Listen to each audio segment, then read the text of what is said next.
लगता है वो है एक टेम्परेचर और ह्यूमिडिटी का सेंसर, क्योंकि फर्मेंटेशन जब प्रोसेस होती है तो हमें उसको मॉनिटर करना है। वो एक वहाँ पे कोने में सेंसर लगा है, एक उसका वहाँ पे सेंसर कंट्रोलर जहाँ से वो कंट्रोल होता है। और पूरा प्रोसेस ये है कि जो खाद है अंदर जो मिक्सचर है उसका टेम्परेचर 30 से 35 डिग्री तक सेटल अगर हो जाता है तो फर्मेंटेशन कंप्लीट माना जाता है और खाद आपकी ready to use directly packing condition dry form में होती, कोई स्लरी नहीं कुछ। उसको मेंटेन करने के लिए एक एग्जॉस्ट फैन है, अगर बहुत ज़्यादा गर्मी हो गई तो सेंसर उसको कमांड देता है एग्जॉस्ट फैन को ऑन करने के लिए। अगर सपोज ह्यूमिडिटी ज़्यादा है और अगर सपोज एम्बिएंट टेम्परेचर कम है तो आपके पास हीटिंग के लैंप्स हैं। तो इंफ्रास्ट्रक्चर इक्विपमेंट वाइज ये सेटअप है, टैंक, इक्विपमेंट, सेंसर्स और ये कनेक्शंस। जो रॉ मटेरियल है वो है गाय का गोबर 1800 kg एक टैंक में, 150 kg फ्लाई ऐश राख, 5 kg गुड़, 5 kg बेसन। ये मिक्सचर हमने बाहर ये मिक्सिंग एरिया बनाया तो ये हार्ड सरफेस फर्श इसलिए बनी है। यहाँ पे आपने रॉ मटेरियल को दिया, आपने मिक्सिंग की और उसमें फिर अक्षय ने हमको एक कंसोर्शिया दिया अलग अलग टाइप ऑफ क्रॉप के लिए, क्योंकि बिल्कुल सही है कि अगर मैं धान कर रहा हूँ तो धान में मेरे को न्यूट्रिएंट की कुछ और रिक्वायरमेंट है, सब्जियाँ कर रहा हूँ कुछ और रिक्वायरमेंट है, अगर मैं शुगर केन कर रहा हूँ कुछ और रिक्वायरमेंट है। तो अक्षय ने 9 अलग अलग कैटेगरी में इसको डिवाइड किया और वो कंसोर्शिया जो है उसमें माइक्रोब्स हैं, एक्स्ट्रा माइक्रोब्स हैं, उसमें माइक्रो न्यूट्रिएंट्स हैं उस पर्टिकुलर क्रॉप के लिए, और उसमें पानी को रोकने की क्षमता है अराउंड 40% एक्सटर्नल इरिगेशन कम। वो मिक्सचर हमने मिक्स किया यहाँ पे, इसके अंदर डाला, ये पतरा उसके ऊपर रखा। 7 से 8 दिन में आपको pure organic fertilizer ready to use form में एक टैंक से 2 टन प्रोड्यूस होगा। 2 टन बहुत अच्छा हो जाएगा सर, सबसे बेस्ट हो जाएगा सर। तो टेक्निकली अच्छे सामने को अगर कुछ आपको कोई भी क्वेश्चन है तो आप बताइए, बट अदरवाइज ये पूरा ऑपरेशनल कंसेप्ट ऐसा है। 150 kg इनका कंपोजिशन डाल दिया।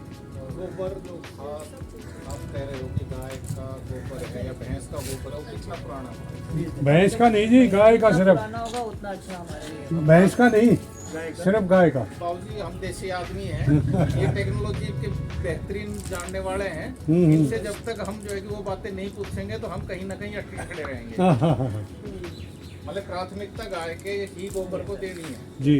हर गांव में यदि हमारे भैंसें होती है, यदि हम भैंस का भी प्रयोग करेंगे तो मैं नहीं समझता हूँ कि बहुत उससे ज़्यादा कोई प्रॉब्लम नहीं आएगी, कोई प्रॉब्लम नहीं आएगी और नेगेटिविटी नहीं बस जाएगी। वो माइक्रोन्यूट्रिएंट थोड़ा बहुत जो है कि वो ये है कि इतना तो रंग का ही फर्क है, बाकी गाय के रंग का और भैंस के रंग का जो फर्क है वो इतना ही रहेगा। पर वो भी हम जो है ना, जैसे कि गौशाला नहीं है या गाय नहीं है और हम वो प्रोड्यूस करना चाहते हैं तो हम उसको भी ले सकते हैं। ऐसा कोई नहीं है कि वो नैरेटिव है कि हम ले ही नहीं सकते। ये मशीन क्या करती है? एक बार खाद निकला सर तो कई बार क्या है बीच बीच में ऐसे वो गट्ठे टाइप बन जाते थे, तो एक वो फिल्टर है, मतलब ये छलनी है, तो उससे आपने छलनी कर ली और जो ये गट्ठे हैं इसको अंदर डाल के वो एक इसमें कटिंग है तो वो बेसिकली उसको पाउडर फॉर्म में कन्वर्ट कर, ताकि आपकी लॉसेस कुछ नहीं।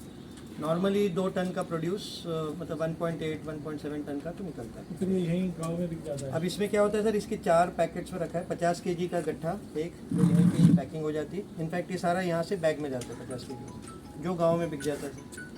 अब 25 kg, 5 kg, 3 kg, 2 kg, 1 kg ऐसे हम लोग अलग अलग पैकिंग बना रहे हैं, ताकि ऑफ सीज़न में जब ये क्रॉप सीज़न हो तो ऐसा नहीं कि आपके पास मार्केट नहीं, हम आगे नर्सरीज़ को, urban side, lawns, gardens, urban gardens, वहाँ पे भी एक अच्छा खासा इसका मार्केट है। कितना रहता होगा प्राइस? तो ये 11 रुपये पर केजी के हिसाब से सेल होता है। 550 का एक गट्ठा आता है, स्टैंडर्ड प्राइस है। अब अलग अलग सेंटर्स अपने डिस्काउंट डालें वो मतलब उनकी मार्केट अंडरस्टैंडिंग और फिर डिपेंड करेगा कि क्या क्या न्यूट्रिएंट डालें, उसके हिसाब से भी अलग अलग प्राइस है, अलग अलग प्राइस रेडी कर सकते हैं। Production cost on an average sir 5 रुपये से मैक्सिमम 6 रुपये आता है, कई जगह 4 रुपये, 4.5 रुपये। गौशाला में आ गए तो हम तो बहुत 3 रुपये, 2.5 रुपये बिल्कुल अलग ही हो जाएगा सर। फिर इसको ऐसा नहीं है कि 10-11 तक मार्केट मिल जाती है शहरों में, नर्सरी में तो अच्छे पैसे भी अभी आप अमेज़न पे इस पे जाते तो 50 रुपये किलो तक जो है कि वहाँ पे कोई पैकेट स्मेल मिल नहीं रहा है, कोई हाँ दिखा रखे पर 50 रुपये नॉर्मल जो है कि वहाँ पे चार्ज। रेडी आपके पास रखा है साहब? सब्जियों में ये बैग में ये एकदम ब्लैक गोल्ड है, जैसे आप डालिए इसको, कोई स्मेल नहीं, कुछ नहीं है, ड्राई है, रेडी टू यूज़ है। तो एक एकड़ में डॉक्टर साहब पड़ेगा कितना? एक 4 गट्ठे लगते हैं सर, 200 kg का 150 से 200 kg। ये भी वेरी करता है आपकी मिट्टी के हिसाब से। मिट्टी के जो जैसे नॉर्थ ईस्ट में सर हम लोग मुश्किल से 50 किलो पूरा 1 एकड़ में लेते हैं, बीकानेर में 300 किलो पर एकड़ देते हैं। तो ये डिपेंड करता है आपकी मिट्टी में C/N वैल्यू जितनी है उसके हिसाब से उसका डोज बता दिया जाए। अच्छा, सेंटर आपको सॉइल टेस्टिंग करा रहे हैं, तो जैसे यहाँ हमने बिफोर कर दी सॉइल टेस्टिंग, उसके बाद ये डाला तो वो रिकमेंडेशन भी हो जाएगा कितना डालना है। इसका मॉइस्चर प्रॉपर हो रही है, तो इसका इफेक्ट कितना रहेगा? इरिगेशन प्रॉपर है तो सॉइल में बहुत अच्छा, इसमें 2-3 बेनिफिट आपको मिलेगा। एक सैप डाल करके दे रहे हैं पॉलीमर सुपर एब्जॉर्बेंट पॉलीमर, तो एक इरिगेशन की